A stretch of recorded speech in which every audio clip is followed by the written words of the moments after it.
Hey, this is G Butterfly, and I'm coming to you live with some quick Houston news. Well, you know I love Fox News, and that's where I got my stories from. Well, the first story, it says the DEA has stated that the seizure of fentanyl in Houston has doubled since last year. The amount that has been confiscated is enough to kill everyone in Houston and the surrounding metropolitan area.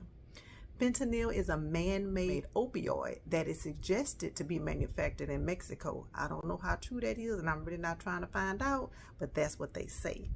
Per the DEA, fentanyl looks like the average prescription drug, Xanax and oxytocin. They say that it's 50 times more potent than heroin. I think that's how you pronounce it. But if you watch old movies, they call it that heroin, but they say it's 50 times more potent. So be safe out here and teach your kids to not take candy from friends and strangers.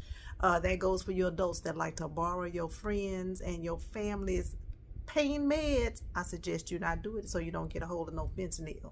City of Houston officials, they have announced that they will be giving away up to $5,000 for reports of gunfire on New Year's Eve that can lead to an arrest. Now, it has to lead to an arrest. Now, you can call all day long, but if they don't arrest the person that you say doing it, you're not going to get up to that $5,000. But you can call 713-222-TIPS. That's 222-TIPS to make your report.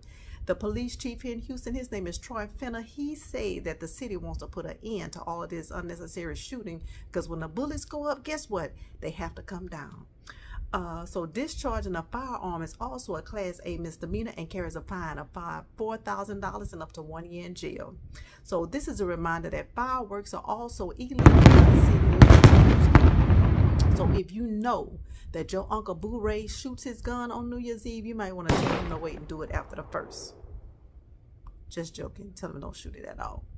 All right, so the third story is Houston rapper Frazier Othell Thompson, who's 42, known as rapper Trader Truth, has been arrested for the assault of Mr. Joseph McVeigh, 42, better known as Zero, here in Houston. Now, the assault took place on Jefferson Street back in August. He has been charged with assault causing bodily injury, which is a misdemeanor. Zero said that he was sucker punched by Trader Truth outside of a restaurant. The viral video made headlines once it was posted on Instagram. I guess they did it for the gram. Now, this is a feel-good story. A homeless couple in Southeast Houston found 17-year-old Micah and gave him shelter during a recent Arctic blast. Unbeknownst to Micah's parents, who were looking for him, that he was only 5 miles away from their River Oaks home, which is in an affluent neighborhood here in Houston. They have been looking for him for the last 3 weeks. Micah is a 17-year-old child with several disabilities, and he was unable to find his way back home. And his mom, Miss Kate Byram Kosarek, has been frantically looking for her son due to him having those disabilities.